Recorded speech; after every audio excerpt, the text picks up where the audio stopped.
ठीक है, self study का टाइम निकालो। 8 घंटे 10 घंटे सेल्फ स्टडी पे नहीं निकाल रहे हो तो कोचिंग स्कूल सब बेकार हो जाएगा। एंड ऑफ द डे तुम्हारे हाथ में कुछ नहीं रहेगा। इसलिए जितनी मेहनत कर रहे हो, कोचिंग स्कूल ट्यूशन सबके अलावा अपने लिए टाइम निकालो, सेल्फ स्टडी के लिए टाइम निकालो। ये 2 साल ऐसे ही निकल जाएंगे, सिर्फ दौड़ते रह जाओगे। ठीक है, अपने अपने टाइम निकालो भाई, जैसे भी करना है मैनेज करो, सेल्फ स्टडी का टाइम निकालो।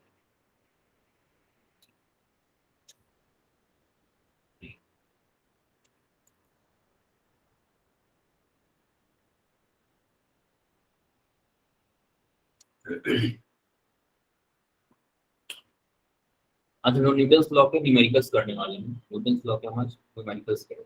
ठीक है,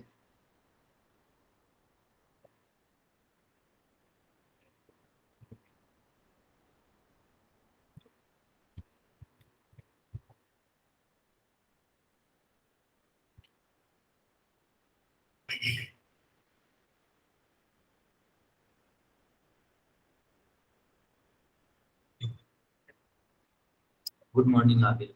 गुड।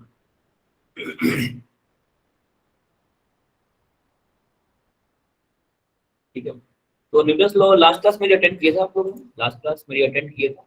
कोई ऐसा है जो लास्ट क्लास में मेरा नहीं था? एनीवन? सबसे मेरी लास्ट क्लास में? तो गुड। तो लास्ट क्लास में मैं, कोई ऐसा है जो नहीं था मेरी लास्ट क्लास में? Anyone? Group, group Goyal last class में थे आप? मुझे आपका नाम नहीं याद आ रहा। आप नहीं थे आदिल? ओके। और विक्रम वगैरह तो ठीक है, डॉलर। ग्रुप आप थे, ग्रुप? ओके ठीक।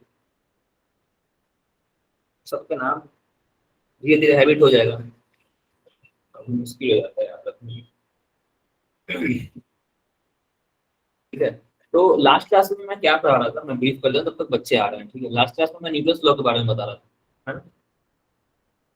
मैंने ये बताया था, एरिस्टोटल जो एक साइंटिस्ट हैं, उन्होंने ये पहले तो उन्होंने ये बोला कि भाई किसी भी ऑब्जेक्ट को मोशन में रखने के लिए फोर्स की आवश्यकता होती है।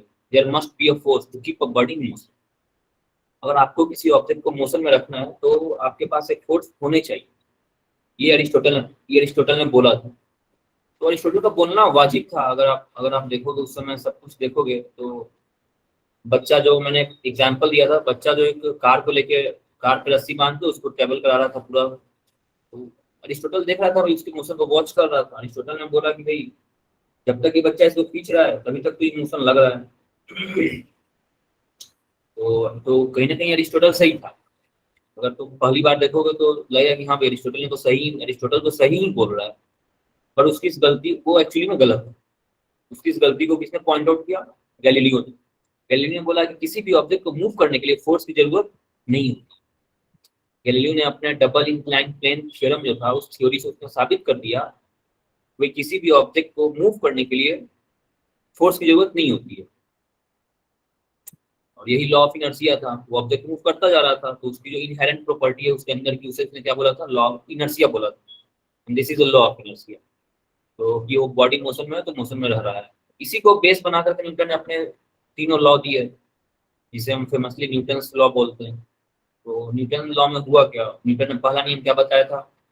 न्यूटन का जो पहले नियम का जो मैथमेटिकल इंटरप्रिटेशन, न्यूटन के फर्स्ट लॉ का मैथमेटिकल इंटरप्रिटेशन, न्यूटन के सेकंड लॉ का मैथमेटिकल इंटरप्रिटेशन, हम अभी वही देखें। थ्योरी हमने पूरा पिछले क्लास में कर रखा है। जिनको भी डाउट हो लेक्चर जाके जाके देखो, बहुत इंपॉर्टेंट लेक्चर्स है। पिछला लेक्चर मेरा गुड मॉर्निंग रहा, बहुत ही इंपॉर्टेंट है। प्लीज जाओ जा करके देखो, 2 बार 4 बार 8 बार देखो उस लेक्चर को, बहुत ही इंपॉर्टेंट लेक्चर है। उसमें अगर कोई पॉइंट मिस कर रहे हो, कोई पॉइंट समझ में नहीं आ रहा है तो फिर मुझसे पूछो। पर पिछला लेक्चर मेरा बहुत इंपॉर्टेंट है, मतलब फिजिक्स का सबसे इंपॉर्टेंट चैप्टर है जो मैंने लास्ट क्लास में बताया था। हाँ, आज न्यूमेरिकल कराएंगे, आज ललित। आज न्यूमेरिकल नहीं कराएंगे, आज पूरा का पूरा मैथमेटिक्स में ही बात करेंगे।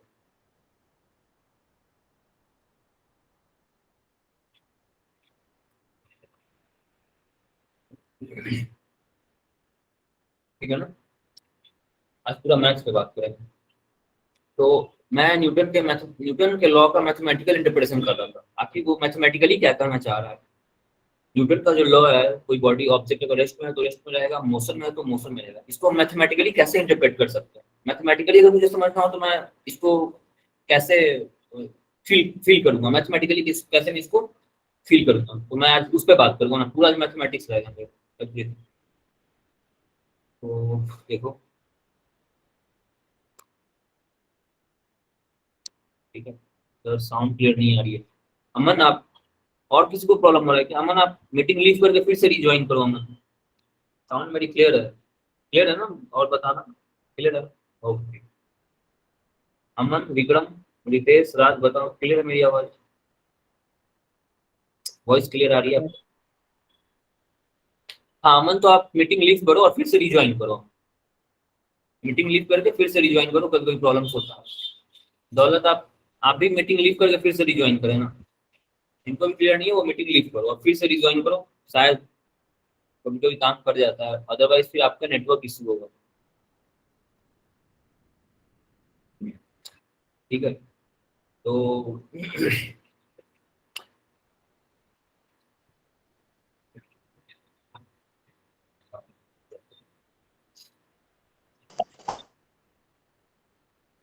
हाँ नावेद, कुछ बोल रहे हो?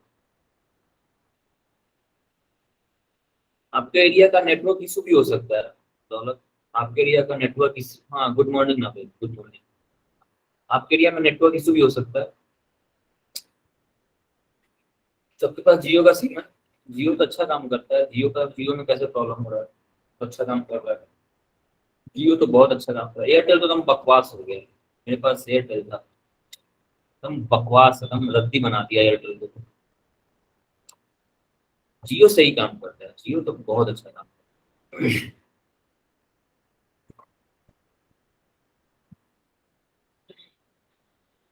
जियो अच्छा काम करता है, जियो अच्छा काम करता है, जियो। जियो तो हमारे एरिया में तो हमेशा काम करता है, ऑलवेज। हाँ कभी कभी प्रॉब्लम होता है। 4-5 दिन से प्रॉब्लम है नेटवर्क की। तो जियो जियो सही लगता है। एयरटेल मेरे एरिया में तो बहुत बकवास काम करता है, बहुत बकवास, गुस्सा आता है। नेटवर्क छोड़ दिया, स्लो चल रहा है, चल ही नहीं रहा है। हाँ कर रहे हैं। हाँ तो मैं न्यूटन के आज आज का मेरा पूरा टॉपिक जो होगा वो न्यूटन का मैथमेटिकल इंटरप्रिटेशन होगा। न्यूटन है मेरे पास तो एयरटेल 5G है। ठीक है, 5G होता तो 4G भी ठीक काम करता है, ऐसे नहीं काम करता, बट एयरटेल का 4G बकवास है, बकवास। लेकिन वाईफाई वाईफाई सही काम करता होगा। वाईफाई वायर वाला होगा ना, वायर वाला सही काम करता होगा।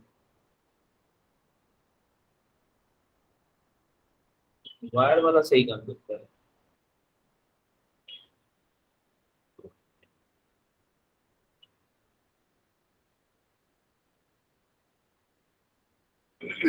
चलो, ठीक है राजेश। तो मैं बता रहा था न्यूटन का मैथमेटिकल इंटरप्रिटेशन है ना। न्यूटन का जो लॉ है, फर्स्ट लॉ सेकंड लॉ, उन दोनों का जो मैथमेटिकली इंटरप्रेट करेंगे। थियोरेटिकली मैं पिछले क्लास में करा चुका हूँ। तो आप मस्ट वॉच वो वीडियो मस्ट वॉच है, प्लीज जाकर के उसको देखो प्लीज। बहुत ही अच्छा वीडियो, मतलब बहुत ही इंपॉर्टेंट लेक्चर है वो पिछला वीडियो जो मेरा है। वो बेस है ना, वो आपको थ्रू आउट, आई मीन यहाँ से लेकर के एकदम जो है ना न्यूटोनियन मैकेनिक्स जब तक आप पढ़ोगे तब तक वो काम करेगा। उसके बाद भी आप इलेक्ट्रोस्टैट वगैरह में जाओगे वहां भी वो काम करेगा। तो प्लीज मेरी लास्ट लेक्चर को आप जरूर देखिए। चलो हम लोग न्यूटन लॉ स्टार्ट करते हैं। न्यूटन लॉ का मैथमेटिकल इंटरप्रिटेशन, मैं न्यूटन के मैथमेटिकल, न्यूटन का जो थ्योरी था वो मैथमेटिकली अगर उसको मैथ्स की लैंग्वेज में समझना चाहूँ तो वो क्या कर रहा था। मैं सन्नी आप सन्नी आप मीटिंग लीव करो और फिर से रिज्वाइन करो, ठीक है? क्योंकि वॉइस मेरी क्लियर है ना, वो आपका नेटवर्क इशू हो रहा हो, या फिर मीटिंग लीव करके फिर से ज्वाइन करो। सर आवाज नहीं आ रही, लग रहा है आपका वहां से साउंड कम है। मेरा साउंड फुल है, देखो सब लोग बोल रहे हैं आवाज मेरा भी फुल है सर, आवाज ही नहीं आ रही। आ रही है। सर आपने रिकॉर्डिंग भेज रखा है? हाँ भेज रखा है राज, रिकॉर्डिंग सर आ रही है। सनी आप मीटिंग लीव करो ना, एक बार मीटिंग लीव करो फिर से रिज्वाइन करो सनी। चलो चलो आ जाओ, देखते हैं ना, टाइम बहुत निकल गया। न्यूटन का मैं मैथमेटिकल क्लियर है साउंड आपके? ओके ठीक है। मैं न्यूटन का जो पहला लॉ और न्यूटन का जो दो लॉ थे, न्यूटन के दोनों लॉ का मैं इसके नेटवर्क में दिक्कत है, हाँ एग्जैक्टली। तो ठीक है, चैटिंग बंद करो, चैटिंग बंद करो, चैटिंग बंद करो, ध्यान से सुनो, बहुत ही इंपॉर्टेंट लेक्चर है ना। न्यूटन का मैं मैथमेटिकल इंटरप्रिटेशन की बात कर रहा हूँ, न्यूटन के पहले लॉ और दूसरे लॉ का। तो न्यूटन का पहला लॉ क्या कहा था? न्यूटन का पहला लॉ ये कहता था, अगर कोई ऑब्जेक्ट अनएक्सिलरेटेड है, ठीक है, if an object is unaccelerated,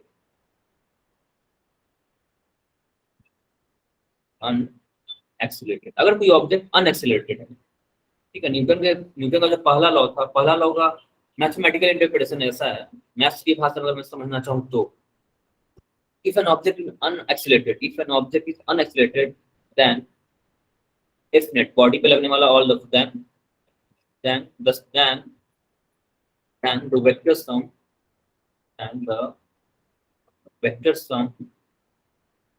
of all the forces, then the vector sum of all the forces acting on the body acting on the object is zero, ठीक है। ये था कहने का मतलब क्या है इसका मैथमेटिकली, अगर इसको तुम समझना चाहोगे, ये मेरा कोई ऑब्जेक्ट है, इसके पास ये रेस्ट में है, या तो ये रेस्ट में है और या तो इसकी वेलोसिटी क्या है, कांस्टेंट है। दो कंडीशन है ना, या तो ये रेस्ट में है और या तो ये वेलोसिटी इसकी कांस्टेंट है, ठीक है। तो न्यूटन ने ये कहा कि अगर कोई ऑब्जेक्ट रेस्ट में है और या फिर कांस्टेंट वेलोसिटी से मूव कर रहा है, दो कंडीशन, या तो ऑब्जेक्ट रेस्ट में है या तो कांस्टेंट वेलोसिटी से वो अपने मोशन में जा रहा है, कांस्टेंट वेलोसिटी से। तो न्यूटन ने ये कहा कि इस पे लगने वाले सारे फोर्सेस, इस ब्लॉक एन पे लगने वाले सारे फोर्सेस, पता नहीं कौन कौन फोर्सेस लग रहे होंगे, उन सबका जब तुम वेक्टर सम निकालोगे तो वो जीरो आना चाहिए। ये न्यूटन का लॉ। सपोज करो कि कोई इसको पुश कर रहा है, ठीक है, बहुत सारे ऑब्जेक्ट इसको पुश कर रहे हैं, कोई इसको पुल कर रहा है, ढेर सारा फोर्स, कोई पुल कर रहा है, कोई पुश कर रहा है ना, कभी कोई फोर्स अंदर क्यों लगा रहा है, कोई बाहर क्यों इसको बाहर खींच रहा है। तो न्यूटन ने ये कहा अगर, और ये ऑब्जेक्ट क्या है, रेस्ट में है और या तो मोशन में, कांस्टेंट मोशन में। तो न्यूटन ने ये कहा कि इन सबका सम जो होगा ना, vector sum, F4 dot dot dot dot ये Fn तक है, सपोज करो n टाइम्स लगाया जा रहा है।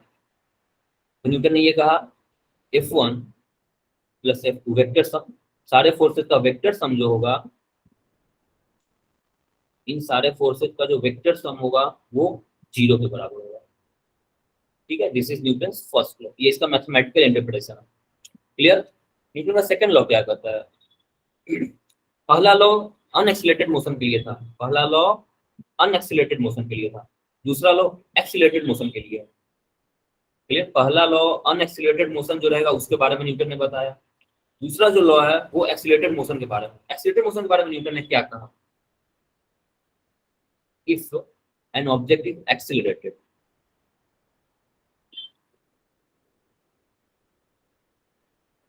accelerated then the sum of then the vector sum then the vector sum of all the forces, then the vector sum of all the forces acting on the object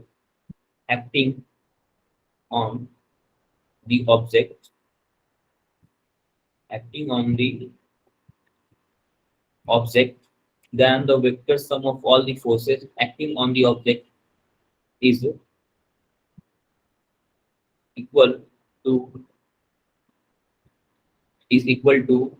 the product of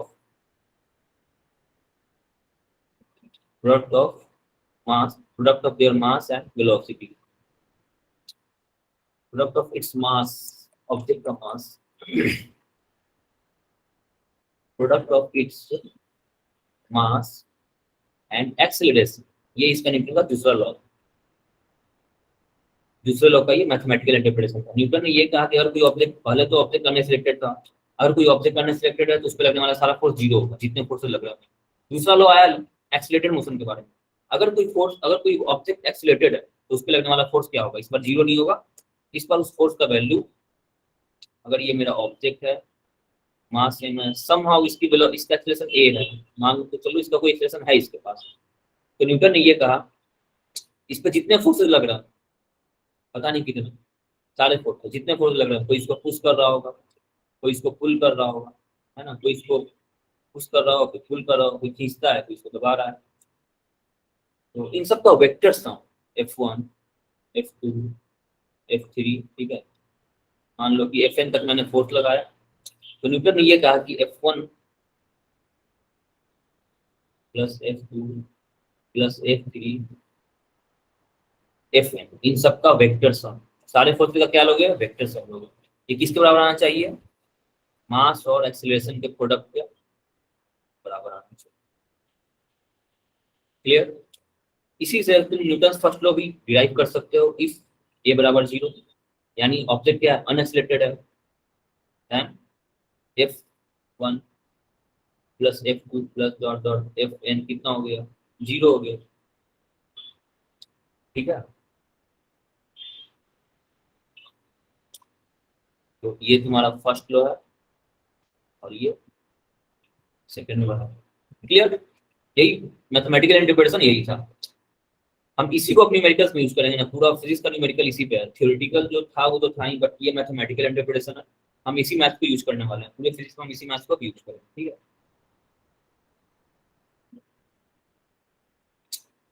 चलो अब ये हो गया। इसके बाद मैंने कुछ forces की बात की थी, फोर्सेस मैंने दो तरह से लगाए थे कुछ। हाँ बोलो गुलाम।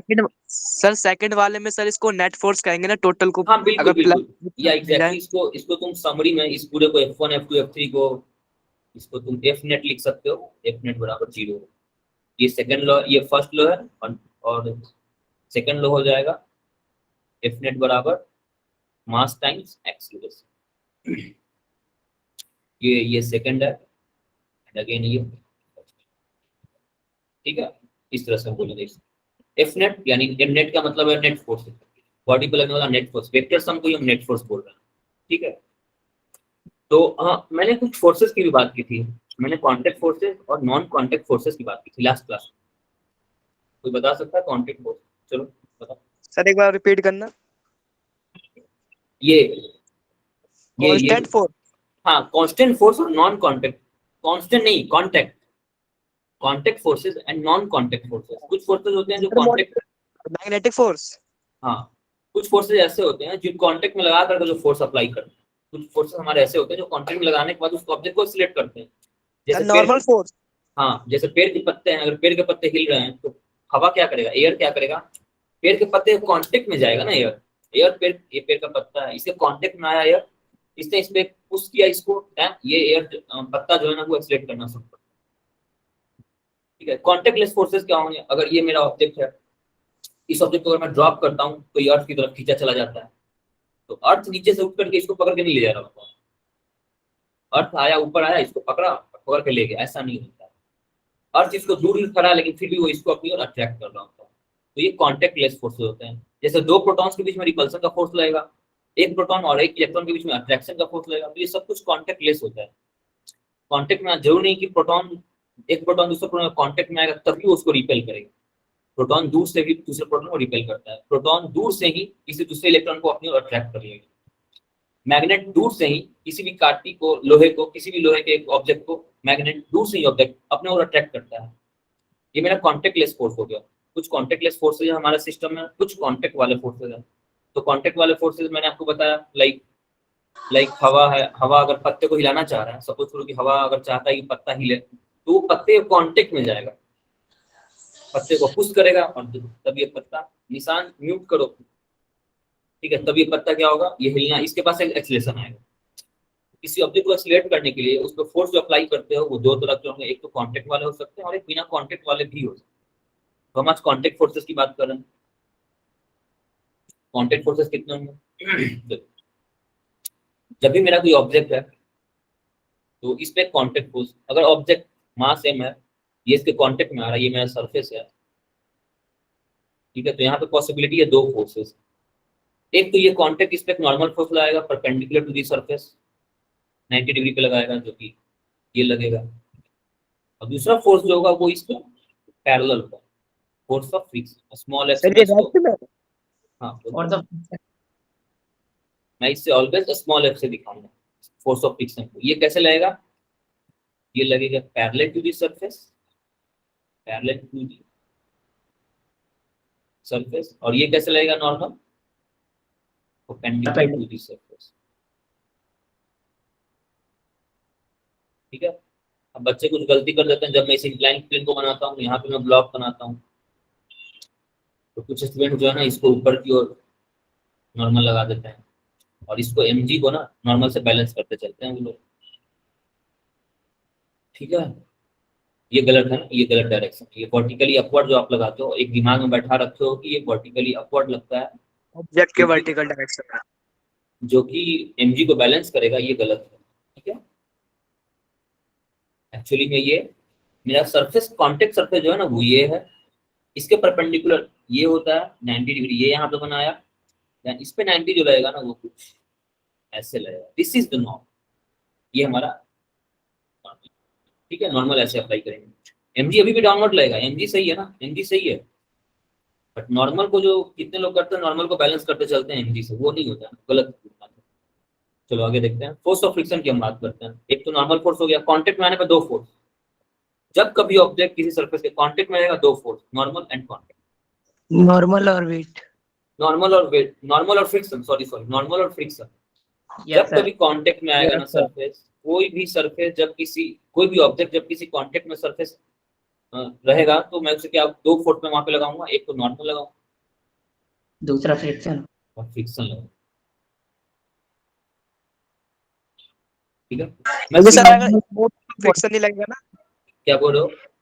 अगर सरफेस स्मूथ होगी तो फ्रिक्शन नहीं लगेगा ना। हाँ, सरफेस स्मूथ होगा तो नहीं लगेगा, कंडीशन। सर हाँ फॉर देना, हाँ राज बोलो, आवाज नहीं आ रही है राज।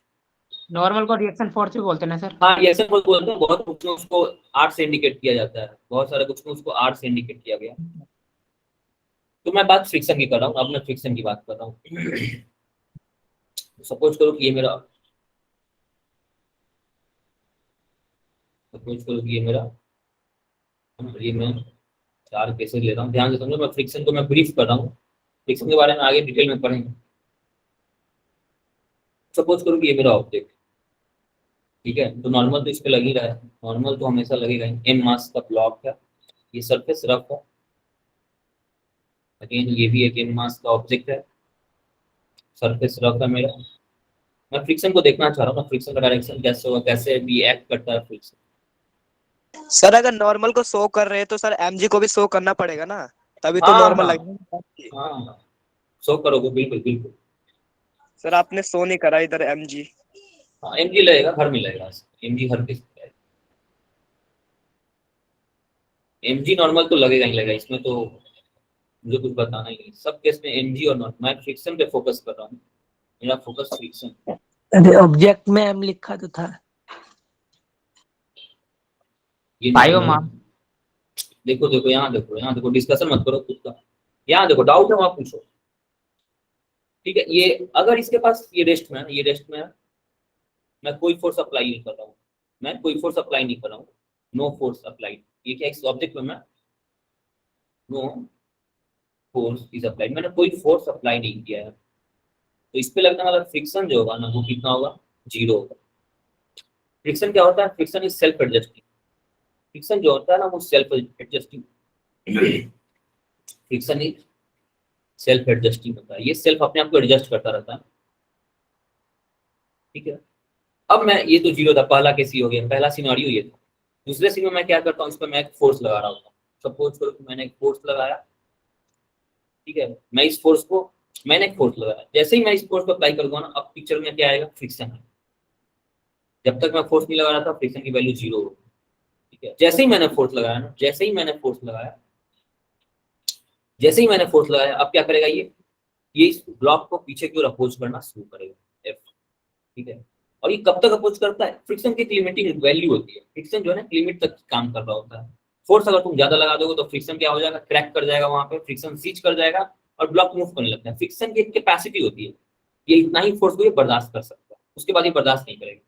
तो सपोज करो कि ये जो फ्रिक्शन है ना, इसकी कैपेसिटी मैक्स टू मैक्स ये 0 to 60 न्यूटन तक ये बर्दाश्त कर सकता है। सपोज करो कि 0 से 60 न्यूटन तक ये बर्दाश्त कर सकता है। फोर्स तुमने लगाना शुरू किया, तुम लगा कैसे रहो? सपोज करो कि तुमने पहले 1 न्यूटन का फोर्स लगाया, तो फ्रिक्शन एक्शन में तो आ चुका था। फ्रिक्शन जब तक 0 है, 0 से तुम बढ़ाना शुरू करो, तुम कोई फोर्स लगाया 0 पे लगा तो फ्रिक्शन 0 लगा। तुमने जैसे ही 1 न्यूटन लगाया, फ्रिक्शन एक्टिव हो गया, अब फ्रिक्शन 1 न्यूटन का फोर्स लगाएगा। तो मैंने 1 न्यूटन लगाया तो फ्रिक्शन बोला कि मैं भी 1 न्यूटन का लगाऊं और इस ब्लॉक को मैं मूव नहीं करने दूंगा। तो तुमने बोला कि चलो ठीक है मैं 2 न्यूटन लगाता हूँ, तो फ्रिक्शन बोला कि मैं अभी 2 न्यूटन में लगाऊंगा और मैं इस ब्लॉक को मैं मूव नहीं करने दूंगा। ठीक है, फिर तुमने बोला कि अच्छा चलो मैं अब की बार 5 न्यूटन लगाता हूँ, तो अगेन फ्रिक्शन बोला कि नहीं, मेरी कैपेसिटी 16 तक तुमको रोकने की है, मैं 16 तक रोकूंगा, मैं 5 में फिर मैं अब फ्रिक्शन का वैल्यू कितना हो जाएगा? 5 हो जाएगा।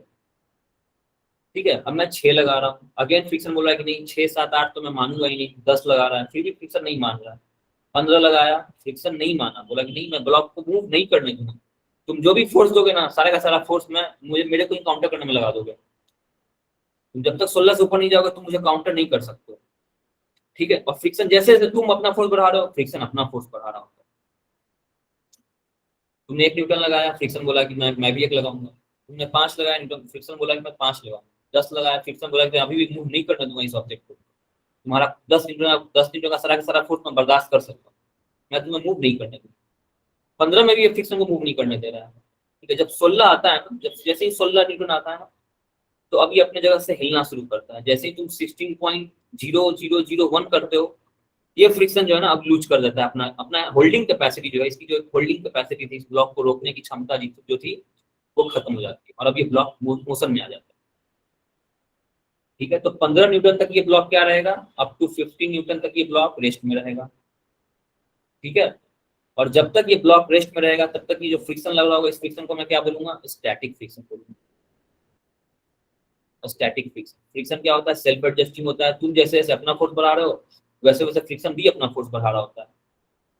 लेकिन फ्रिक्शन की कैपेसिटी है, उसके बाद तो अगर तुम उसको उससे ऊपर लेके चले जाओगे तो फ्रिक्शन तो हार मान जाएगा।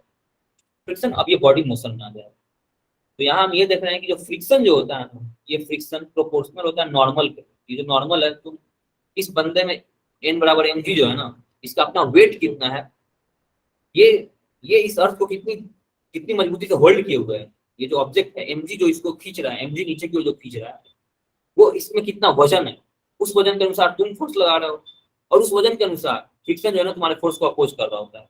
तो फ्रिक्शन एक्चुअली में नॉर्मल के प्रोपोर्शन में होता है, ये इसके प्रोपोर्शन में नहीं है। ऐसा नहीं है कि मैं 5 लगा रहा हूँ ये भी 5 लगा रहा है, मैं 6 लगा रहा हूँ ये भी 6 लगा रहा है।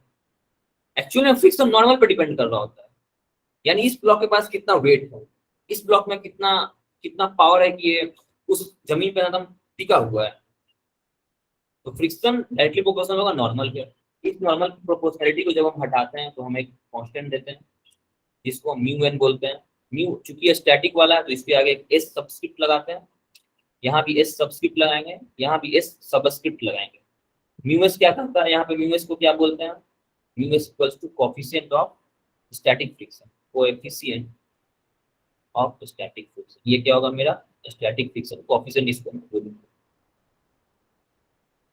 ठीक है, और ये फ्रिक्शन कैसा कहलाएगा? ये एफ एस क्या बोलेंगे? इसको हम स्टैटिक फ्रिक्शन बोलेंगे। स्टैटिक वर्ड क्यों यूज कर रहा हूँ? क्योंकि ये वो फ्रिक्शन है, ये फ्रिक्शन का वो मैग्नीट्यूड बता रहा है जब तक ये ऑब्जेक्ट को मूव नहीं करने दे रहा है। स्टैटिक में इसको रखे हुए है तो इसको मैं स्टैटिक फ्रिक्शन।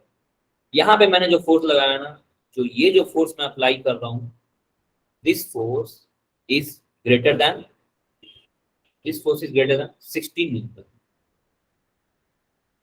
ये फोर्स 16 न्यूटन से बड़ा। अब ये ऑब्जेक्ट क्या करेगा? मूव करने लगेगा, क्योंकि फ्रिक्शन की एक कैपेसिटी थी जो फ्रिक्शन अब इसको बर्दाश्त नहीं कर पाएगा। फ्रिक्शन क्या करेगा? इसको लूज कर देगा। अब ये क्या आ गया? ये काइनेटिक मोशन में आ गया। ठीक है, तो इसके लिए इस फ्रिक्शन को मैं क्या बोलूंगा? इसको मैं एफ के से इंडिकेट करेंगे इसे हम, और इसे हम क्या बोलेंगे? काइनेटिक फ्रिक्शन बोलेंगे। तो इसको हम एफ के से इंडिकेट करेंगे। अगेन काइनेटिक फ्रिक्शन भी जो होता है वो नॉर्मल के ही प्रोपोर्शन होता है। अगेन इस प्रोपोर्शनलिटी को हटाओगे, यहाँ पे तुम एक कांस्टेंट दोगे जिससे म्यू के एंड एन बोलोगे। अब ये म्यू के क्या है? व्हाट इज म्यू के? म्यू के होगा ना ये coefficient of coefficient coefficient of kinetic friction. Clear है यहाँ तक? और बीच का जो 16 एग्जैक्ट 16 पे भी कुछ हो रहा होता है, लिमिटिंग फ्रिक्शन लगता है, उसके बारे में हम बाद में बात करें जब फ्रिक्शन को डिटेल में पढ़ेंगे ना, फ्रिक्शन को भी डिटेल से पढ़ना है। बट मैं बेसिक बता रहा हूँ क्योंकि मुझे अभी न्यूटन्स लॉ के प्रॉब्लम सॉल्व करना है, तो मैं बस बेसिक बता रहा हूँ। स्टैटिक और काइनेटिक एक लिमिटिंग फ्रिक्शन होता है, तो जब 16 पे जा रहा होता है ना, वो 16 पे मतलब फ्रिक्शन दम तोड़ रहा होता है ना, मरने की हालत में पहुंच जाता है, तो वो आखिरी बार एक और एफर्ट लगाता है, एक लास्ट टाइम वो एक एफर्ट और लगाता है, एक बार और ताकत लगाता है जोर का, ठीक है। तो वो सबसे ज्यादा वैल्यू जो होता है ना लिमिटिंग फ्रिक्शन का होता है, आखिरी बार वो ताकत और लगाता है, और उसके बाद क्या करता है वो, स्टैटिक फ्रिक्शन मर गया और काइनेटिक अब पिक्चर में अब काइनेटिक एंट्री होती है, क्योंकि अब ऑब्जेक्ट मोशन में आ गया था। इसका मोरल ये है, ध्रुव म्यूट करो, ध्रुव म्यूट करो। तो इसका इस पूरे स्टोरी का मोरल ये है कि जब तक इधर दिखाओ ध्रुव, क्या कर दो यार, इको आ रहा है। किसके ऊपर पेन नहीं है पापा? हाँ एक बार बताओ पापा, सर आप माइक ऑफ कर दो। पेन हुआ चलो तो मेरे कहने का यही मतलब था, हाँ, इस पूरे स्टोरी का मतलब मोरल क्या है, मोरल ऑफ द स्टोरी क्या है, अगर ऑब्जेक्ट, अगर फ्रिक्शन रेस्ट की अवस्था में फ्रिक्शन लग रहा है, रेस्ट के स्टेट में फ्रिक्शन लग रहा होता है, वो फ्रिक्शन स्टैटिक कहलाएगा, उसका मैग्नीट्यूड म्यू एस एन होगा, जहाँ पे म्यू एस को हम क्या बोले, कोएफिशिएंट ऑफ स्टैटिक फ्रिक्शन। ये आपके क्वेश्चन में गिवन होगा, ये वैल्यू निकाला जाता है, दो सरफेस के बीच में कितना स्टैटिक फ्रिक्शन लग रहा होता है, कोएफिशिएंट ऑफ स्टैटिक फ्रिक्शन कितना होगा, ये प्रैक्टिकल वैल्यू होता है, इसे फाइंड आउट किया जाता है, ठीक है। ये तो ये हो गया। दूसरा, अगर वो ऑब्जेक्ट, अगर कोई ऑब्जेक्ट किसी के, अगर कोई ऑब्जेक्ट मोशन में है और सरफेस अगर रफ है, तो उस तरह का फ्रिक्शन कौन सा, जो अगर वो फ्रिक्शन लगा रहा है तो उस फ्रिक्शन को काइनेटिक फ्रिक्शन बोलेंगे। काइनेटिक और स्टैटिक का बस यही खेल है, इसके बाद कुछ नहीं रखा है ना फ्रिक्शन में, सारे फ्रिक्शन के जितने प्रॉब्लम्स है अब तुम सॉल्व कर सकते हो। अब तुम्हें सिर्फ दिमाग लगाना इसके डायरेक्शन, तो डायरेक्शन पे तो हम देख ही लेंगे। चलो आ जाओ, फ्रिक्शन हो गया, नॉर्मल हो गया, टेंशन मैंने लास्ट क्लास में बता दिया था, बट फिर भी देखो अगर कोई नया है तो मैं एक्सप्लेन कर दे रहा हूँ थोड़ा सा। मैंने लास्ट क्लास में टेंशन बता दिया है। सपोज करो कि ये 10 न्यूटन से इसको ड्रॉ कर रहा हूँ मैं, इस तरफ इसको मैं पुल कर रहा हूँ, ये मेरा वायर है, 10 में से मैं इधर पुल कर रहा हूँ और 10 से मैं इधर पुल कर रहा हूँ, ठीक है। तो अगर तुम एटॉमिक लेवल पे जाओगे, इस रस्सी के, ये स्ट्रिंग है, इस स्ट्रिंग के एटॉमिक लेवल पे जब जाओगे तो क्या देखोगे, ये एटम से बने होते हैं, और एटम्स क्या होते हैं, अट्रैक्ट कर रहे होते हैं एक दूसरे को, कॉम्पैक्ट भी होते हैं ना। तो अगर अब तुम कर क्या रहे हो, फोर्स लगा रहे हो, तुम क्या करो, तुम इसके स्टेट को डिस्टर्ब कर रहे हो, तो इसके एडजेसेंट में जितने एटम होंगे ना, वो सारे के सारे इसको अपनी ओर अट्रैक्ट करेंगे, तुम इसको बाहर खींचोगे। अगेन सारे एटम्स के साथ यही होगा, एटम बाहर जाना चाहेगा लेकिन उसका एडजेसेंट एटम जो है उसको बाहर नहीं जाने देगा। यहाँ पे भी होगा, उसको बाहर जाना चाहेगा लेकिन उसके एडजेसेंट एटम्स जो है बाहर नहीं जाना देगा। थ्रू आउट द स्ट्रिंग यही हो रहा होगा। तो पूरा का पूरा स्ट्रिंग जो है ना, पूरा ये धागा है, रस्सी है, इसके अंदर एक तनाव पैदा होगा, तुम्हारे 10 न्यूटन के लगाने की वजह से इसके अंदर एक तनाव पैदा हो गया, सारे एटम जो है ना एकदम फरफराने लगे। तो इसके अंदर वो अपनी और वो अपना फोर्स अपना लगा रहे हैं, ये अपना फोर्स अपना लगा रहा होता है, तो ठीक है। तो इसको हम, इसके जो तनाव पैदा हुआ ना, इस फोर्स को ही मैंने तनाव नाम ही दे दिया, टेंशन इसका मैंने नाम ही दे दिया। इसमें अजम्पशन ये है कि तुम्हें स्ट्रिंग को हमेशा क्या लेना है, मासलेस लेना है, स्ट्रिंग इज मासलेस, ये पहला है। और दूसरा है टेंशन जो होगा ना वो यूनिफॉर्म होगा,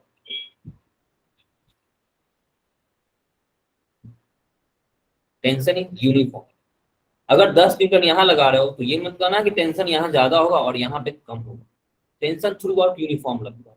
एक रस्सी है तो टेंशन यूनिफॉर्म रहेगा, रस्सी बदल जाएगा तो टेंशन बदल जाएगा, ठीक है। टेंशन को दिखाने का मैंने तरीका बताया था, कैसे बनाओगे। सपोज कि अगर पुल्ली से अगर ये लटक रहा है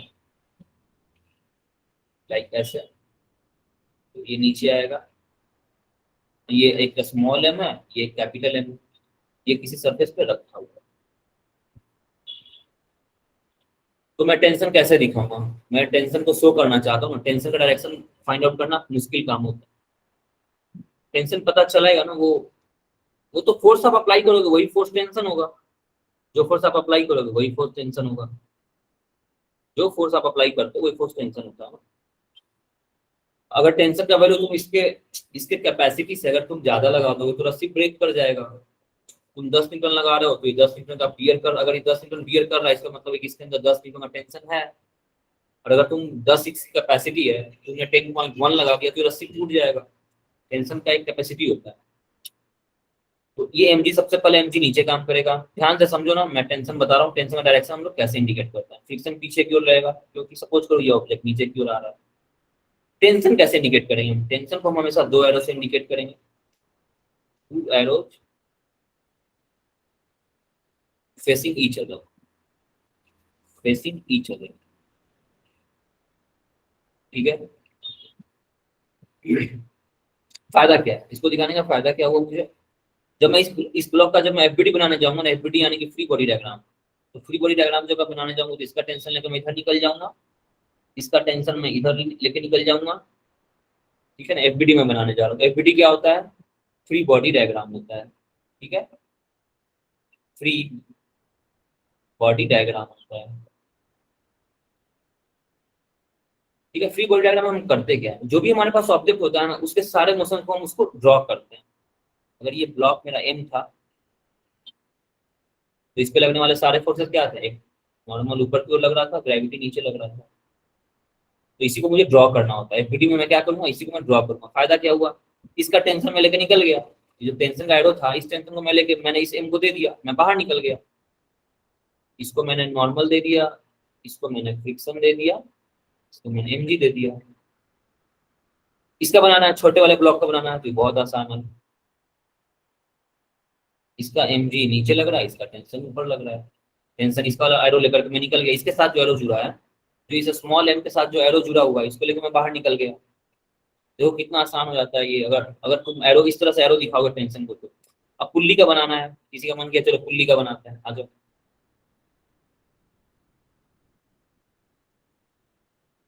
ये मेरा पुल्ली है, पुल्ली का टेंशन इधर लग रहा है और इस पुल्ली का ये टेंशन इधर लग रहा है।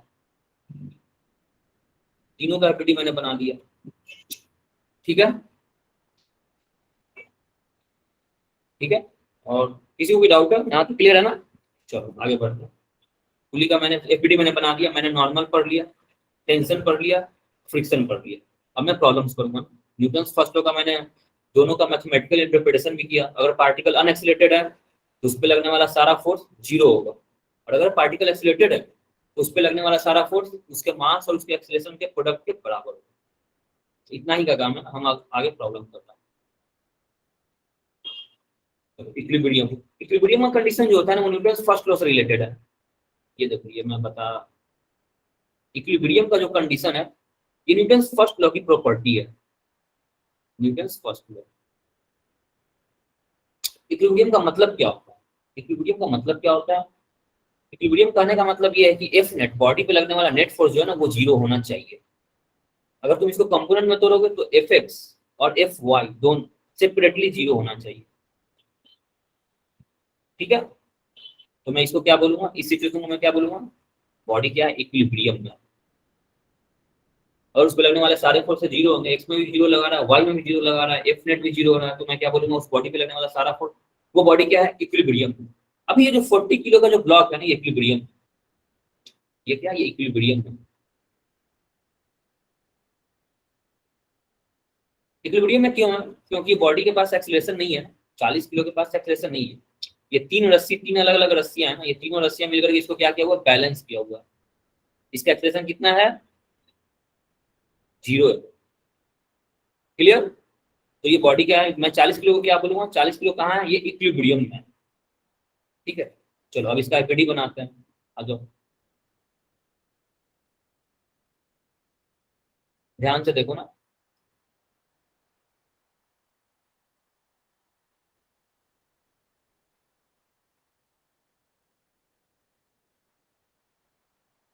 ठीक है, यही था मेरा, है ना। चलो अब इसके फोर्सेस, सारे फोर्सेस को ड्रॉ करते हैं। तो इसका एक फोर्स लगेगा 40 इंटू जी, जी का वैल्यू 9.8 नहीं लेना, जी का वैल्यू 10 ले लेना, 10 मीटर पर सेकंड स्क्वायर, ठीक है। ये यहाँ से बना रहा था ना, ये इसका एक्सिस है। जी का वैल्यू 40 जी हो गया। एमजी होता है ना, एमजी वेट इसका एमजी होता है, एमजी 40 जी हो गया। क्लियर?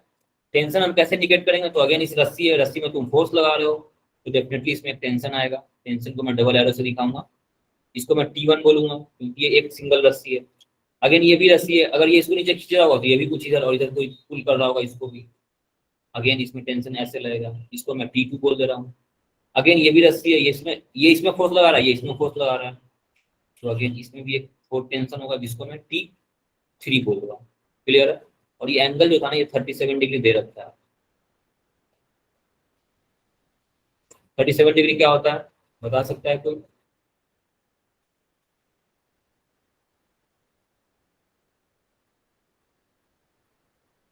इसको प्लीज अपने कॉपी में नोट डाउन करो, बहुत इंपॉर्टेंट है। ये कहीं पीछा नहीं छोड़ना, 37 कहीं पीछा नहीं छोड़ता है, 37 कहीं पीछा नहीं छोड़ता है। तो अगर ये 37 है तो ये जो परपेंडिकुलर होता है ना, एंगल के सामने वाला साइड परपेंडिकुलर बोलते हैं, तो ये मेरा हो जाएगा 37 है, तो ये मेरा P है, P बराबर ये 3 होता है, ये 4 होता है और ये 5 होता है। इसको याद रखो, ये तुम्हारा कहीं पीछा नहीं छोड़ेगा ना। इसको कॉपी में नोट डाउन करो और याद रखो। यहाँ से मैं cos थीटा निकालना चाहता हूँ। cos 37 कितना का होगा? cos 37 का वैल्यू कितना होगा कोई बता सकता है? cos 37 कितना होगा? 4/5 या तो sin 37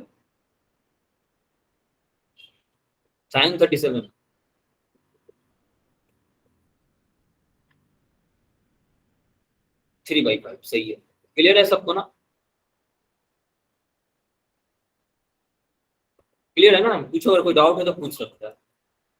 तो cos 37 होगा B/h, cos 37 is B/h, base 4 है और हाइपोटेन्यूज 5। sin 37 होता है P/h, परपेंडिकुलर बाई हाइपोटेन्यूज, इसकी वैल्यू हो गई 3/5। ठीक है, इसको सॉल्व कैसे करेंगे? इसी केस में सॉल्व कैसे करेंगे? तो इसको हॉरिजॉन्टल सारे कंपोनेंट्स या तो हॉरिजॉन्टल में ब्रेक करेंगे हम, और या तो वर्टिकल में ब्रेक करेंगे सारे कंपोनेंट्स। तो मैं एक्सिस डिटरमाइन करूंगा। मैथ्स के टीचर ने मुझे इतनी आज़ादी दे रखी है भाई कि एक्सिस तुमको जिधर लेना उधर ले लो। मैंने इधर ले लिया एक्सिस, ये मेरा एक्सिस है। थोड़ा सा ना मैं एक्सिस को थोड़ा अलग जाके ले रहा हूँ ताकि तुम्हें बाकी फोर्सेस दिख सके। तो एक्सिस को थोड़ा सा मैं पीछे जाके ले रहा हूँ ताकि तुम्हें सब कुछ क्लियर दिख सके, वरना ये ओवरलैप कर जाएगा, तुम्हें कुछ दिखेगा नहीं।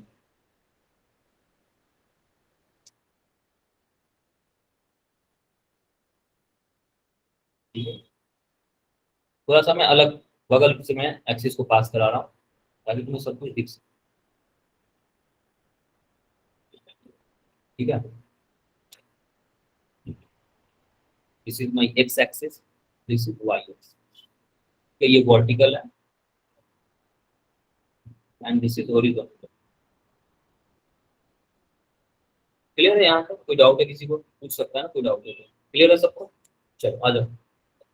अब इसका कंपोनेंट करना मैंने बताया था ना।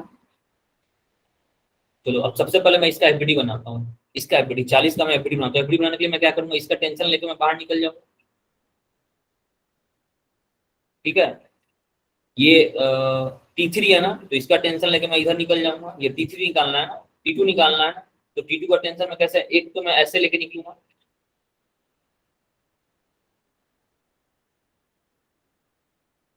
ठीक है, ऐसे लेके मैं निकलूंगा। ठीक है, चलो देखो कैसे निकलता हूँ, आ जाओ। ध्यान से देखो ना, जहां नहीं समझ में आएगा पूछना। ठीक है, ये मेरा 37 बना रहा था ना, और ये कितना था? ये T3 था। ये मेरा इस तरफ जो लग रहा था ये T2 लग रहा था, और जो नीचे लग रहा था ये कितना था? ये T1 था। और एक और जो ऑब्जेक्ट मेरे पास रह गया था, ये मेरे पास ऑब्जेक्ट था 40 किलो का। 40 किलो। हाँ बोलो, 40 किलो का जो ऑब्जेक्ट था, बोलो। 40 जीप नीचे लग रहा था और टेंशन ऊपर लग रहा था, बोलो। डाउट है क्या? किसी को डाउट हो तो पूछ सकते हो। ठीक है, चलो आ जाओ, आ जाओ, अब सॉल्व करते हैं। कुछ रह ही नहीं गया इसमें, तो मैथमेटिक्स है। ये ऑब्जेक्ट कैसा था? अनएक्सिलेटेड था ना, 40 किलो कैसा था? अनएक्सिलेटेड था। तो इस पे लगने वाला सारे फोर्सेस का वेक्टर सम 0 होना चाहिए ना। तो या तो ऊपर के डायरेक्शन को तुम पॉजिटिव ले लो, अगर ऊपर पॉजिटिव लोगे तो नीचे के सारे डायरेक्शन को तुम्हें नीचे निगेटिव लेना पड़ेगा, और या तो तुम ऊपर के सारे को निगेटिव ले लो, अगर ऊपर निगेटिव ले लोगे तो नीचे तुम्हें क्या लेना पड़ेगा, पॉजिटिव लेना पड़ेगा, जो तुम्हारी मर्जी है। मैं इसको लेके चल रहा हूँ, ठीक है। अब इस पर नेट फोर्स लिखो, ऊपर के डायरेक्शन को पॉजिटिव रखना, नीचे वाले को निगेटिव रखना। नेट फोर्स लिखो, तो T1 जो रहेगा वो पॉजिटिव के साथ आएगा, माइनस 40G जो होगा ना ये मेरा निगेटिव के साथ आएगा, और इस सब का जब सम होगा वो किसके बराबर होगा, 0 होगा। 0 क्यों होगा, क्योंकि ये अनएक्सिलरेटेड, ये क्या है, ये अनएक्सिलरेटेड है। फ्रॉम न्यूटन्स फर्स्ट लॉ, ये क्या बता रहा है, न्यूटन्स फर्स्ट, ठीक है। यहाँ से T1 की वैल्यू आ गई क्या, T1 बराबर 40 into 10, it becomes 400 Newton. T1 में निकल गया। चलो T3 के कंपोनेंट्स को हम ब्रेक करेंगे ना, T3 के कंपोनेंट को हम ब्रेक करेंगे। T3 को जब इस तरफ ले करेंगे एंगल की तरफ, तो ये क्या आएगा सर 10 से मल्टीप्लाई कैसे हो गया? 10, G का वैल्यू 10 है ना, ये दिस इज G मैंने अज्यूम कर रखा है 10, ये दो, ठीक है। क्लियर, कोई डाउट है, पूछो कोई डाउट है तो एनीवन। सर हर क्वेश्चन में जी की वैल्यू 10 लेनी है? नहीं, मैंने बोला ना, मैं दे रहा हूँ 10 तुम्हें, सिंप्लिसिटी के लिए मैंने ले लिया। 9.8 लिया, 9.8 की आदत डालो, 9.8 की आदत डालो। 9.8 ही हमेशा एग्जाम में भी 9.8 ही आने वाला है, एग्जाम में आता है 10 भी आता है। सर टेंशन का फॉर्मूला यही है, mass multiply acceleration due to gravity. Tension का फॉर्मूला कुछ नहीं होता है, टेंशन तुम समझे नहीं। एक्चुअली ये जो रस्सी था, देखो ध्यान से समझो, ये जो रस्सी था, यहाँ से रस्सी था, सपोज करो इस पे एक, अगर ये एम है, मास है, और ये रस्सी अगर इस हैंगिंग पॉइंट से लटक रहा है सपोज, और इससे मैंने एक रस्सी को, ब्लॉक को बांध रखा है, मैं इस ब्लॉक का एक एफबीडी बनाने जा रहा हूँ। तो इस एफबीडी में क्या दिखेगा, सबसे पहले तो ये देखो, ये एक mg नीचे लग रहा है, ये तो तुम्हें दिखेगा। वेट, इस ब्लॉक का जो अपना वेट है वो तो ग्रेविटी तो उसको अपनी ओर अट्रैक्ट करेगा ही करेगा, ग्रेविटी तो पीछा छोड़ेगा ही नहीं इसका, भाई तुम कहीं चले जाओ मैं तो तुम्हें अपनी ओर अट्रैक्ट करूंगा ही करूंगा। जैसे ही ये ब्लॉक पे ग्रेविटी नीचे की ओर खींचने कर रहा, अब ये जो रस्सी है ना, ये सारा का सारा फोर्स रस्सी को ट्रांसमिट करेगा, रस्सी इसको अपोज करेगा। ग्रेविटी बोल रही है कि मैं उसको खींचूंगा, रस्सी बोलेगा कि मैं उसको नहीं जाने दूंगा, क्योंकि मेरी भी अपनी एक कैपेसिटी है। एक हद तक तो मैं इसको रोकने की कोशिश करूंगा ही करूंगा, अगर वो मेरे कांटेक्ट में है तो मैं तो इसको रोकूंगा ही रोकूंगा। तो रस्सी के अंदर एक तनाव पैदा होगा। तनाव कैसे आएगा, जब तक तुम फोर्स नहीं लगाओ तब तक तनाव नहीं आएगा। एक्चुअली में ये ग्रेविटी जो है ये मास m पे फोर्स लगा रहा है, लेकिन ये m जो है ना वो रस्सी से अटैच है। तो जो भी फोर्स मास पे तुम लगा रहे हो, ग्रेविटी जो भी फोर्स मास पे लगा रहा है, वो सारा का सारा जो फोर्स है ना वो रस्सी फील कर रहा है, क्योंकि ये ब्लॉक जो है ना मास से, रस्सी से अटैच है। तो रस्सी में अब टेंशन आएगा, तो क्या करेगा रस्सी का टेंशन डायरेक्शन में है, कुछ ऐसे शो करने के लिए बोला था। अब मुझे ये टेंशन निकालना है, और ये बॉडी क्या इक्विलिब्रियम में, इक्विलिब्रियम में कर लो, या फिर अनएक्सिलेटेड बोल लो, अनएक्सिलेटेड बोल दो। सर हर पॉइंट पे टेंशन इक्वल होगा? हाँ, हर पॉइंट पे टेंशन इक्वल होगा, ये मैंने बोला है ना, ये तो मैंने मान ही लिया, ये मैं मान चुका हूँ, ठीक है। इक्वल नहीं होता है, ऑब्वियसली नहीं होता है इक्वल, बट हम मान के चलेंगे इक्वल होगा थ्रू आउट, कहीं भी ये पूरे रस्सी में टेंशन क्या होगा, इक्वल। क्लियर यहाँ तक? अब इसका एफबीडी बनाना है, तो मैं इस टेंशन को इस ब्लॉक के साथ लेके मैं निकल जाऊंगा, ठीक है। इसका अगर तुम बनाओगे तो फाइनली तुम्हारे पास क्या है, ये mg नीचे आया, टेंशन ऊपर आया। न्यूटन का सेकंड लॉ, न्यूटन ने हमें फर्स्ट लॉ में दे रखा है, न्यूटन बोला इस लगने वाला सारा फोर्स 0 होगा, तो यहीं से आ गया T बराबर mg आ जाएगा। टेंशन का वैल्यू तुम निकाल लिए, तुमने इस रस्सी में लगने वाला टेंशन निकाल लिया। क्लियर? कौन पूछ रहा था ये, क्लियर हुआ उसे जो भी है? Yes sir. ठीक है, चलो आगे देखते हैं। सर क्वेश्चन दिखाना एक बार।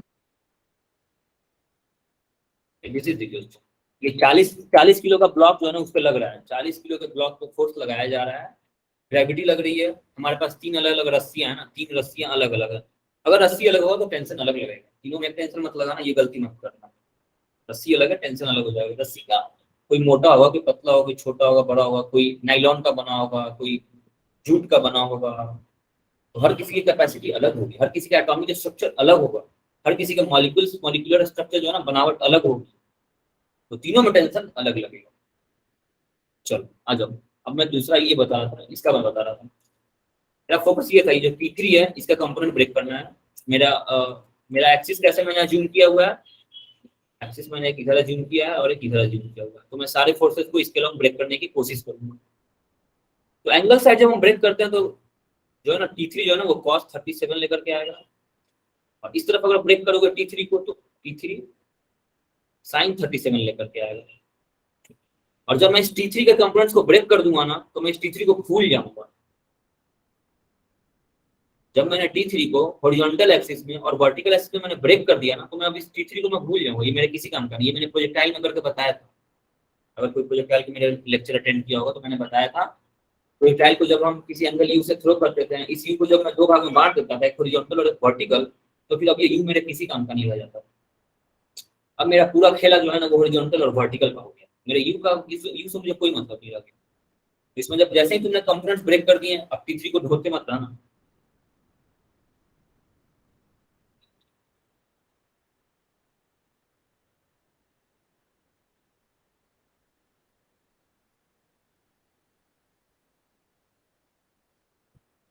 सर हम्म,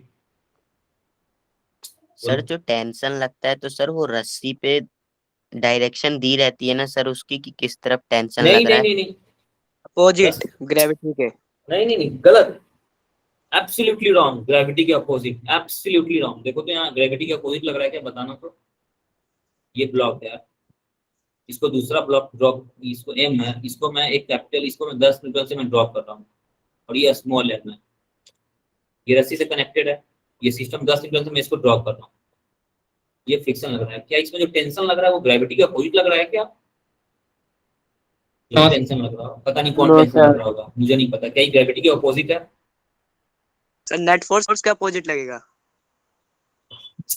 सब हर सिचुएशन अलग अलग होता है ना, तुम इसको जनरलाइज कैसे कर देते हो? Network I mean net force के अपोजिट लगेगा, ग्रेविटी के अपोजिट लगेगा, तुमने इसको जनरलाइज कैसे कर दिया? टेंशन किसी दो ऑब्जेक्ट के बीच में लगेगा। पर्टिकुलर केस है, केस टू केस वैरी करेगा टेंशन। अब सेम यही गलती एक बैच में बच्चा कर रहा था, मैं उसको नॉर्मल दे रहा हूँ लगाने के लिए, तो बोल रहा है कि ये नॉर्मल ऐसे लगेगा और नॉर्मल एमजी को बैलेंस करता है, वो रट के बैठा हुआ है। वर्टिकल उसने इस सिचुएशन को जनरलाइज करके रखा हुआ है कि जब भी नॉर्मल रहेगा ना तो एमजी को बैलेंस करे, जब भी नॉर्मल रहेगा एमजी को बैलेंस करे, नॉर्मल एमजी को बैलेंस करता है। जबकि नॉर्मल जो होता है वो सरफेस के परपेंडिकुलर लग रहा होता है, नॉर्मल डायरेक्शन ऐसे होगा, दिस इज द नॉर्म, ये गलत है। तो एम ही किसी चीज को जनरलाइज मत कर दिया करो ना, केस टू केस वैरी करता है, सिचुएशन टू सिचुएशन वैरी करेगा टेंशन। अब बोलिए टेंशन ग्रेविटी के अपोजिट लगता है, ये तो तुमने एक लॉ बना दिया, लाइक अरिस्टोटल ने जो लॉ बनाया था, an external force is required to keep a body in motion. तो जब तुम कोई लॉ बनाते हो तो सोच समझ के बनाया करो, क्या वो हर सिचुएशन में फिट बैठेगा? गैलीलियो का जो लॉ है वो हर सिचुएशन में फिट बैठता है, न्यूटन का जो पहला लॉ और दूसरा लॉ है ये हर सिचुएशन में फिट बैठता है। तुम नेचर में कहीं चले जाओ ये फिट बैठेगा, तुम स्पेस में चले जाओ, गैलीलियो का नियम वहां भी वैलिड है, गैलीलियो और न्यूटन का नियम, न्यूटन का दोनों लॉ स्पेस में चले जाओ, न्यूटन का तीनों लॉ स्पेस में चले जाओ, वहां भी वैलिड है। तो तुमने एक लॉ बना दिया, tension is opposite to gravity. अब ये क्या है, यहाँ यहीं पे इसका वायलेशन हो गया। तो इतनी चीजें इतनी जल्दी किसी को जनरलाइज मत कर दिया करो, tension is opposite to velocity, normal balances gravity. Clear, sir समझ में आ रहा है? हाँ बोलो क्यों?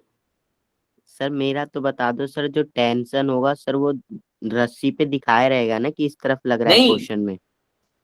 नहीं दिखाएगा ना क्वेश्चन, इसलिए तो मैंने तुम्हें बताया कि रस्सी पे हमेशा तुम दो एरो लेना फेसिंग ईच अदर, ताकि जब तुम एफडी बनाने जाओ तो तुम्हें आसानी होगी। टेंशन वो नहीं देगा ना यार, वो दे देगा तो फिर तुम क्या करोगे? सर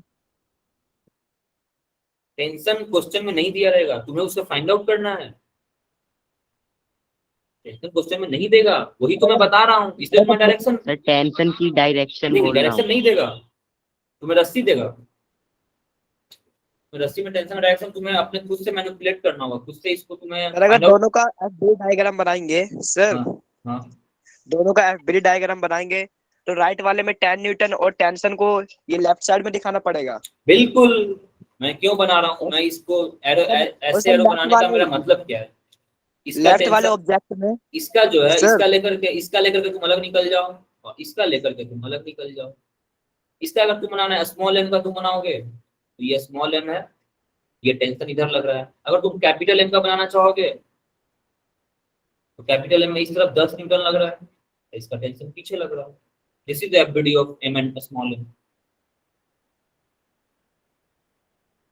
दो एरो दिखाने का फायदा यही तो हुआ, इसलिए तो मैंने बताया कि इसको अपना स्टैंडर्ड प्रैक्टिस बनाओ। तुम स्कूल में क्या करते हो, ट्यूशन में क्या करते हो, कोचिंग में क्या करते हो, तुम्हें अगर ये मेथड सही लगता है तो तुम इसको अप्लाई करो। अगर स्कूल में तुम्हें कोई और मेथड बताया जा रहा है, तुम्हें लग रहा है कि वो सही है, तुम उसको अप्लाई करोगे। बट तुम्हें कन्विंस होना चाहिए ना, तुम्हें मैं कन्विंस कर पा रहा हूँ कि नहीं कर पा रहा हूँ कि ये मेथड सही है, मेरा टेंशन विथड्रॉ करने का मेथड सही है। तुम्हें कन्विंस, तुम्हें समझ में आना चाहिए कि क्या ये मेथड सही है। टेंशन दिखाने का बहुत तरीका है, अलग अलग टीचर्स अलग अलग शो करते हैं, बट मुझे ये आसानी पड़ता है क्योंकि एफबीडी बनाना आसान हो जाता है। इस एम को मैं लेके निकल गया और इसके साथ जो एरो जुड़ा था उसको लेके मैं निकल गया, कितना आसान हो गया टेंशन दिखाना। इस स्मॉल एम का टेंशन दिखाना कितना आसान हो गया, मैं लेके निकल गया इसको। That's why to arrows, I always show to arrows.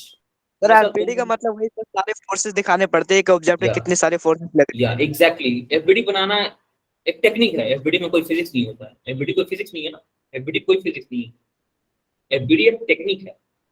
मैं इस स्मॉल एम के मोशन को अलग से मैं स्टडी करना चाहता हूँ, मैं इस कैपिटल एम के मोशन को अलग से स्टडी करना चाहता हूँ, तो मैंने एफबीडी बना लिया, स्मॉल एम को अलग रख दिया। स्मॉल एम में मैं सारे फोर्सेस दिखाऊंगा और अब इसका मोशन मैं स्टडी करूंगा। ऐसे ऐसे 50 ब्लॉक्स तुम्हारे पास रहेंगे, फिर क्या करोगे तुम? 50 को अलग अलग एनालाइज करना पड़ेगा। एक पुल्ली लगा दिया, पुल्ली पे फिर एक और ऊपर में जाकर पुल्ली लगा दिया, इन सबको एक गाड़ी में बैठा दिया, इन सब लेकिन पे सर ग्रेविटी लग इस रहा है। पूरे सर हम्म, अगर इन दोनों को मैं एक सिस्टम मान लूं तो फिर तो दोनों को एक साथ कर सकते हैं ना क्वेश्चन को हाँ हल। बिल्कुल मतलब एक बिल्कुल बिल्कुल कर सकते हो। और तुम्हें टेंशन का मतलब नहीं है, टेंशन तुम्हें नहीं निकालने बोल रहा है तो तुम दोनों को एक सिस्टम मान लो। अगर टेंशन निकालने बोलेगा तो फिर तुमको इस सिस्टम में बाइफरकेट करना पड़ेगा, सारे ऑब्जेक्ट्स को बाइफरकेट करना पड़ेगा। क्लियर? चलो आ जाओ इस सवाल को सॉल्व करते हैं। मेरा टेंशन क्या लग रहा था, इस तरफ क्या लगा था, T3 cos 37 लगा था।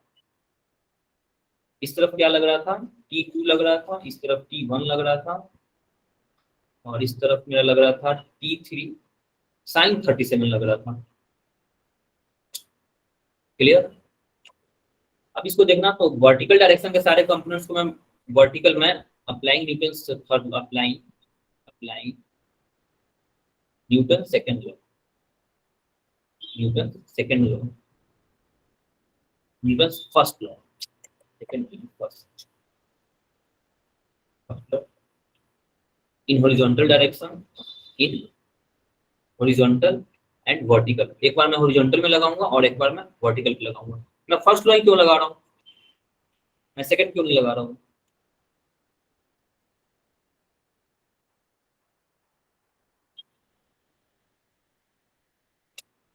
बताओ, मैं फर्स्ट ही क्यों लगा रहा हूँ, मैंने सेकंड क्यों नहीं लगाया, यहाँ पे थर्ड मैंने क्यों नहीं लगाया? अनएक्सिलेटेड, एग्जैक्टली विक्रम, सही है। ये सारा जो सिस्टम था ना हमारा, ये अनएक्सिलेटेड था ना। ये जो सिस्टम है, ये पूरा का पूरा सिस्टम ही अनएक्सिलेटेड है, ये कोई कहीं मूव नहीं कर रहा है। इसकी बनावट मैंने ऐसे बना रखी है, ये मूव कर ही नहीं सकता है। क्लियर? और मैं ये मान के चला हूँ कि रस्सी ब्रेक नहीं करेगा, रस्सी में इतना टेंशन है, ये मैं मान के चल रहा हूँ। ये सिस्टम मूव नहीं कर रहा है, इसके पास, इस सिस्टम के पास कोई एक्सेशन नहीं है। इसलिए मैंने क्या लगाया, मैंने इंटीग्रल का पहला नियम लगा रहा हूँ। तो पहला नियम वर्टिकल लगाओ, पहला नियम वर्टिकल लगाओ। वर्टिकल में लगाओ तो क्या लगेगा, T1 जो है ना वो बैलेंस करेगा T3 cos 37। क्लियर? इक्विलिब्रियम में है ना ये बॉडी, तो नीचे वाला जो भी फोर्स होगा वो ऊपर वाले को बैलेंस कर लेगा। यहाँ से तुम्हारा T3 का वैल्यू निकल जाएगा क्या, 3 = T1 by cos 37 और T1 का वैल्यू आई थिंक 4000 आया हुआ था, 400 आया हुआ था, 400 आया हुआ था। और cos 37 का वैल्यू कितना होता है,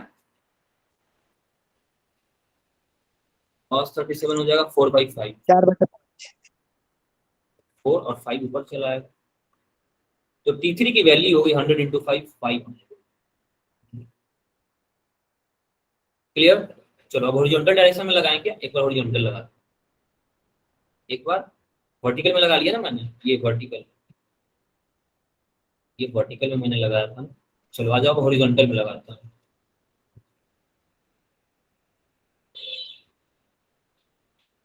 हॉरिजॉन्टल में लगाता हूँ। हॉरिजॉन्टल में कैसे लगाएंगे, न्यूटन फर्स्ट लॉ लगाएंगे ना हॉरिजॉन्टल में, कैसे लगाएंगे, T2 जो होगा वो इसके बराबर हो जाएगा, T2 इक्वल्स टू T3। मैं कुछ गलती कर रहा हूँ, साइन ही नहीं लगेगा, सॉरी, ये जो नहीं ये साइन लगेगा। T1 जो है वो साइन 37 के बराबर है ना, वर्टिकल में देखो T1 जो है वो साइन 37 के बराबर है। टी रहेगा सर बट बाय टी। ठीक है, यहाँ पे साइन, ठीक है, ये यहाँ पे साइन होगा, ये 4 की जगह अब 3 हो जाएगा।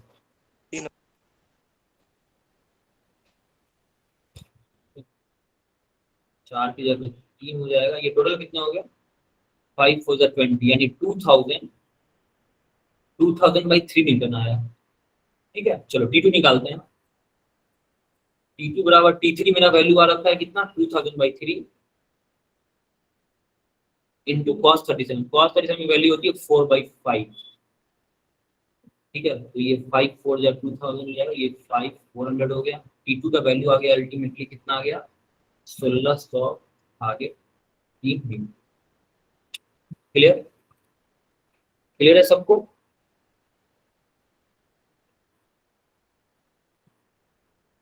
पूछो किसी को डाउट है।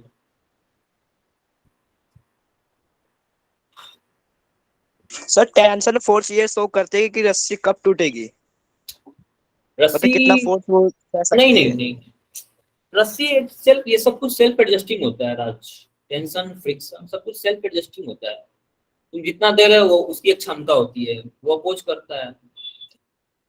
फ्रिक्शन मैंने क्या बताया, फ्रिक्शन को तुम 0 से 16 न्यूटन तक जब तक तुम दे रहे थे वो फ्रिक्शन को ब्लॉक मूव नहीं कर रहा था, तो क्या फ्रिक्शन का वैल्यू 15 हो जाएगा क्या? नहीं ना। तुम जितना लगा रहे हो उसके अकॉर्डिंग फ्रिक्शन तुम बोलोगे। तुम 10 लगाए, ब्लॉक मूव नहीं किया, वो 10 गया कहाँ?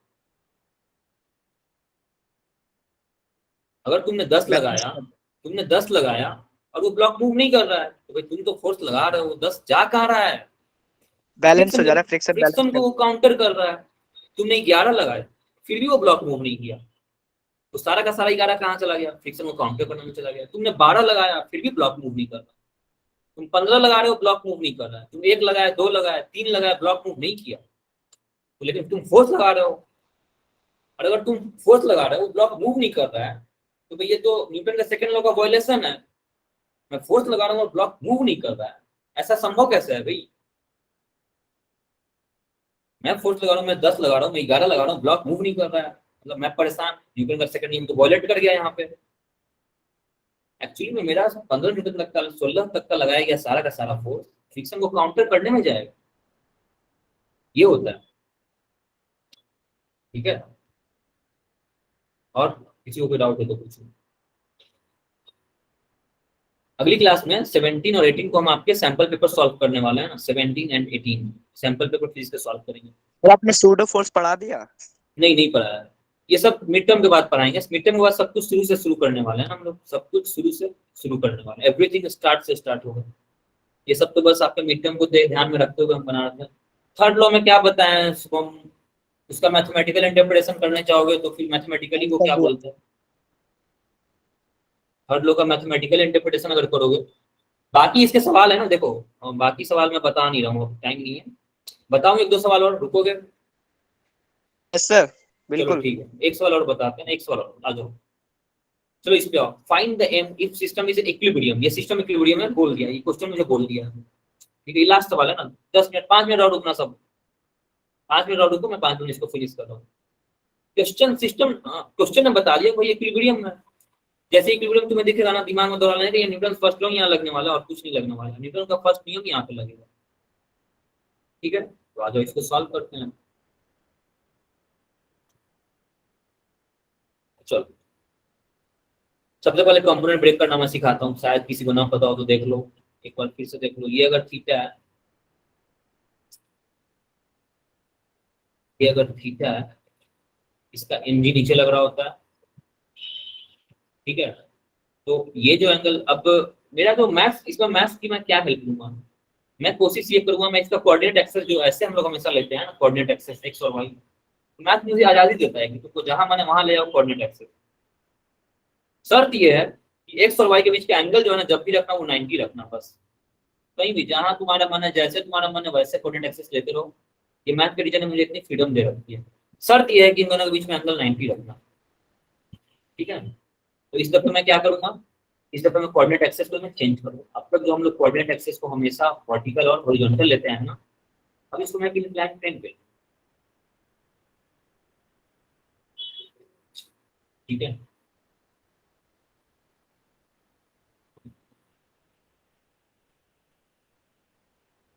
क्लियर? ये मैथ के टीचर ने मुझे ये फ्रीडम दे रखा है ना, मैथ के टीचर ने। मैथ बोलता है कि तुमको जहां लेना है वहां लेके जाओ, शर्त ये है कि दोनों को 90 पे रखो। तो वो तो मैं फुलफिल कर रहा हूँ, तो बोला मैं फुलफिल कर रहा हूँ। ये जो मेरा एंगल है, ये जो मेरा एंगल होगा ये कितना होगा, 90 होगा, ठीक है। This is X, this is Y. Sir हर एक कंपोनेंट के बीच में 90 डिग्री एंगल बनना चाहिए। हाँ एग्जैक्टली, अदरवाइज मैथ फेल कर जाएगा, अदरवाइज मैथ्स फेल हो जाएगा, अदरवाइज मैथ्स कॉम्प्लिकेटेड हो जाएगा। 90 नहीं बना के भी सॉल्व तो कर ही लेंगे यार, अपने पे आ गया तो वो भी सॉल्व कर लेंगे, लेकिन कॉम्प्लिकेटेड हो। 90 पे रखोगे तो 90 पे रखने का एडवांटेज क्या होता है कि हम ट्रिगोनोमेट्रिक रेशियो यूज करते हैं, sine cos tan cot sec cosec. अगर 90 नहीं रहेगा तो फिर सब कुछ यूज नहीं कर पाओगे, ये सब कुछ नहीं कर पाओगे तब तो चल ही नहीं पाओगे, बिना साइन कॉस टेन कॉट तो जिंदगी नहीं है। Okay, this is M G. ये जो वाई एक्सिस है इसके बीच का एंगल, ये जो थीटा यहाँ है ना वो थीटा यहाँ चला आता है। अब ये थीटा यहाँ कैसे आता होगा, इसको समझाने के बहुत तरीके हैं, तुम पहले इसको ट्राई करना फिर मैं समझाऊंगा। ट्राई कैसे करोगे, अगर ये एक लाइन है, दो लाइन होता है, दो पैरेलल लाइन होता है, दोनों को जब कट कर रहा होता है तो ये एंगल और ये एंगल बराबर होता है ना, और ये एंगल और ये एंगल का सम 180 होता है ना, और ये एंगल और ये एंगल बराबर होता है ना, ये एंगल बराबर होता है, और ये एंगल और ये एंगल फिर बराबर होता है, ये एंगल और अगेन ये वाला एंगल बराबर होता है, अल्टरनेट इंटीरियर एंगल्स। ये सब नाम नाइन्थ, ये सब आई थिंक 6th क्लास में पढ़े होगे तुम। इसको ट्रायंगल मान के ही प्रूव कर सकते हैं, वैसे थीटा निकाल सकते हैं। हाँ ठीक है, थीटा निकाल सकते एमजी को आगे बढ़ा के सर वो 90 हाँ, बन जाएगा, हाँ और वो आएगा 90 माइनस थीटा, और टोटल हाँ 90 होता है, 90 माइनस थीटा में से थीटा घटाएंगे तो थीटा आ जाएगा। एग्जैक्टली वही चीज है। सपोज करो कि यहाँ पे तुमने एक परपेंडिकुलर ड्रॉ किया, ये इसके पैरेलल तुमने ड्रॉ कर दिया, तो ये एंगल और ये एंगल बराबर हो गया, ये एंगल और ये एंगल बराबर हो गया, और ये 90 है और ये पूरा 180 है, ठीक है। तो 180 में से तुम इसको घटाओगे इसको घटाओगे तो फिर ये 90 माइनस थीटा आ जाएगा। अगेन ये तुम्हारा 90 आया, ये एंगल और ये एंगल 90 माइनस ये 90 है, इसमें से तुम्हें थीटा पता कर चुके हो तो बच गया वो 90 माइनस थीटा हो गया। अब अगेन ये और ये एंगल 90 हो जाता है, ये और ये mg वाला एंगल 90 हो जाएगा। तो 90 माइनस थीटा, इतना तुम्हें 90 माइनस थीटा पता है तो इतना को तुम थीटा बोल दोगे, ठीक यस है। सर। चलो आ जाओ, अब आगे देखते हैं, आगे देखते हैं। इसको प्रैक्टिस करो, ये सब चीजें प्रैक्टिस से होती हैं, ठीक है, सब कुछ प्रैक्टिस से होता है। हो गया, मैं कंपोनेंट तोड़ा मैं, हाँ तो कंपोनेंट में कैसे तोड़ूंगा, ध्यान से देखो कंपोनेंट में कैसे ब्रेक करूँ। ये थीटा है, ये ब्लॉक एम था, ये अगर mg लग रहा है, मैंने जो कोऑर्डिनेट एक्सिस माना है वो कुछ ऐसे माना हुआ है, ऐसे माना, ये एंगल थीटा है ना, तो ये एंगल थीटा होता है। अब मैं सारे इस mg को मैं एक x के लंब ब्रेक करूंगा और एक y के लंब ब्रेक करूंगा, और फिर इस mg को मैं भूल जाऊंगा। समझ रहे हो मेरे कहने का मतलब, समझ में आया?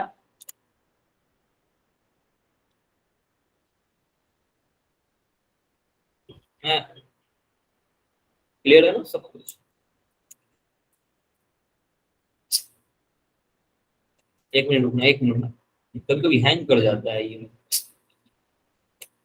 चलो ये थीटा हुआ, ये mg लग रहा है नीचे की ओर, तो मैं mg को एक बार इसकी तरफ ब्रेक करूंगा और एक mg को इसकी तरफ ब्रेक करूंगा, और फिर मैं इस mg को भूल जाऊंगा।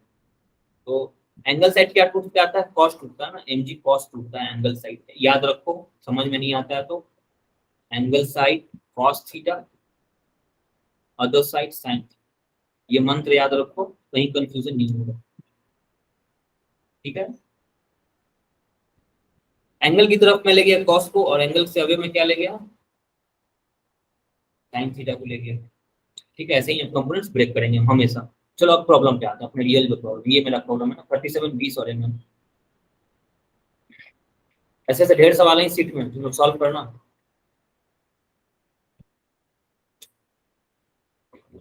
ये मेरा पुल्ली था,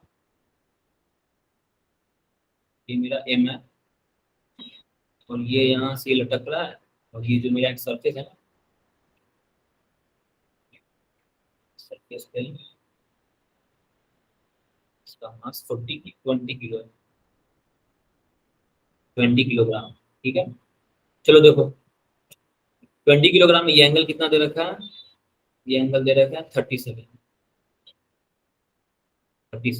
ठीक है, चलो आ तो अब इसका एफबीडी बनाता है ना। इसका एक्सिस मेरा कौन सा होगा, मेरा एक्सिस कौन होगा, स्टैंडर्ड एक्सिस मैंने जो माना वो मेरा किसके लॉन्ग होगा, ये मेरा होगा एक्सिस।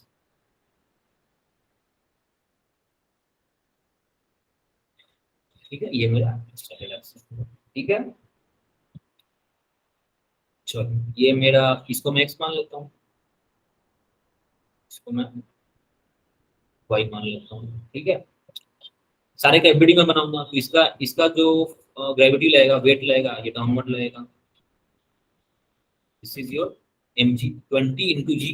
क्लियर, और ये जो एंगल बनेगा ना, ये एंगल कितना बनेगा, मैं कुछ गलत, ये अच्छा ये है ना, ये सॉरी ये एंगल यहाँ है, तो फिर इसको तुम यहाँ, इस एक्सिस को तुम यहाँ ट्रांसमिट कर सकते हो। ये एक्सिस यहाँ है, ये एक्सिस सपोज करो ऐसे कुछ होगा, this is X, this is x. ठीक है, एक्सिस वहां था ना, तो उसका पैरेलल मैं कौन लाइन ड्रॉ कर सकता हूँ। बेसिकली ये एंगल अब मेरा कितना हो जाएगा, 37 हो जाएगा। ये 37 है तो ये एंगल 37 होगा। इस 20G को मैं एक बार, इस एक्सिस के लॉन्ग तोड़ूंगा, और एक बार मैं इस एक्सिस के लॉन्ग तोड़ूंगा। इसके लॉन्ग जो ये 20G आएगा ना, ये साइन के साथ आएगा, 20G साइन 37। और इसके लॉन्ग जो ये ब्रेक होके आएगा ना, ये कॉस के साथ ब्रेक होके आएगा। ये 20G है ना, तो ये कंपोनेंट 20 का ये कंपोनेंट है, एक ये दो कंपोनेंट है, एक टेंशन भी लगेगा, इसमें एक टेंशन लग रहा होगा, टेंशन को मैं ऐसे दिखाऊंगा, दिस इज टी। अगर इस एम का बनाने जाओगे तो ये एम जी एंड इसका टेंशन सेम लगा।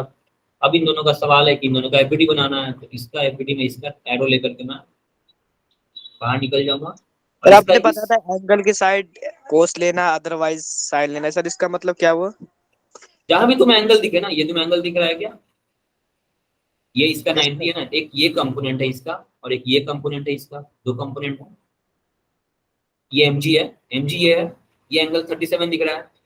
मुझे सारे फोर्सेस इसके लॉन्ग और इसके लॉन्ग ब्रेक करने हैं, तो जिधर एंगल दिख रहा है उस तरफ कॉस लेके चले जाओ, यानी इस x के लॉन्ग कॉस जाएगा। जिधर एंगल नहीं दिख रहा है उस तरफ साइन लेके चले जाओ, इस तरफ में साइन लेके चला है। यस सर, क्लियर हो गया। ऐसे बता रहा हूँ, ये मेरा ब्लॉक था, इसका मैंने दो एक्सिस जो मैंने माना था, दो एक्सिस मेरा क्या था, एक ये था और एक ये था। ठीक है, इस पे लगने वाला mg क्या था,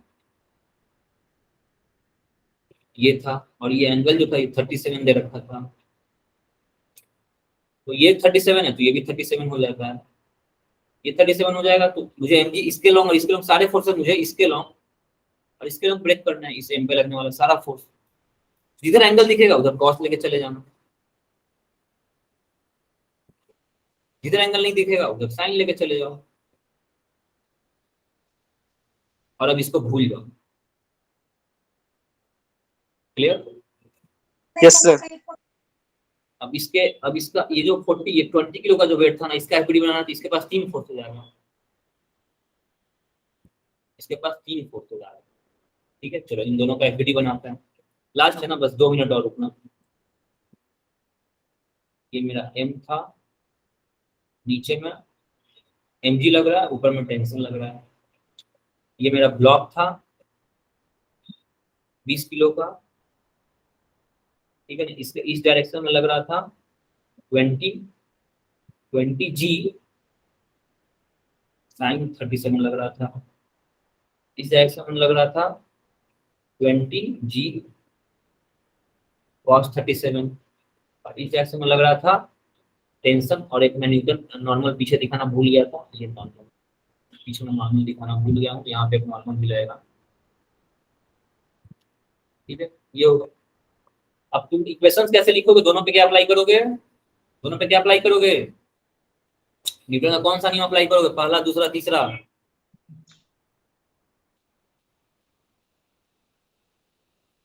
पहला पहला क्यों अप्लाई करोगे,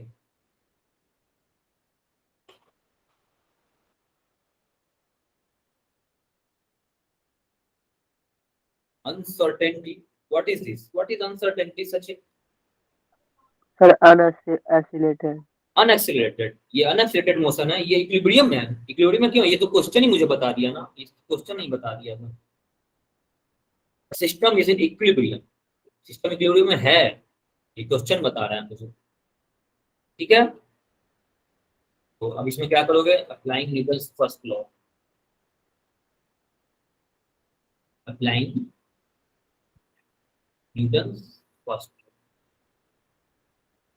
हमारे पास तीन इक्वेशंस आएंगे ना न्यूटन के, ये दोनों पहला बनेगा, इसमें क्या बनेगा, T बराबर mg आ जाएगा, एक को पॉजिटिव ले लेना, एक को निगेटिव ले लेना, तुम फाइनली ये इस रिजल्ट में पूछोगे। चलो इसमें दो बार टूटेगा ना, एक इसके लंब टूटेगा और एक इसके लंब टूटेगा, चलो पहले इसको बराबर करते हैं, इसको ये वाला पहले बराबर करते हैं, एक आएगा तुम्हारा T बराबर 20g साइन 37 आएगा, और एक आएगा n बराबर 20g cos 37। तुमसे टेंशन पूछा गया है क्या, क्या पूछा गया है, फाइंड m पूछा गया है, ठीक है। तो ये मेरा दूसरा इक्वेशन है और ये मेरा तीसरा इक्वेशन है, ये मेरा पहला इक्वेशन है first, this is second and this is third. तो क्या करोगे तुम, solve first and third, first and second, first and second को सॉल्व करना तुम, and find T and M, ठीक है। पहले और दूसरे इक्वेशन में वेरिएबल क्या है मेरा, T और M, दो ही वेरिएबल है ना, एक पहले और दूसरे को ध्यान से देखो, दो इक्वेशंस दो वेरिएबल्स, तुम सवाल सॉल्व कर लो, क्लियर है।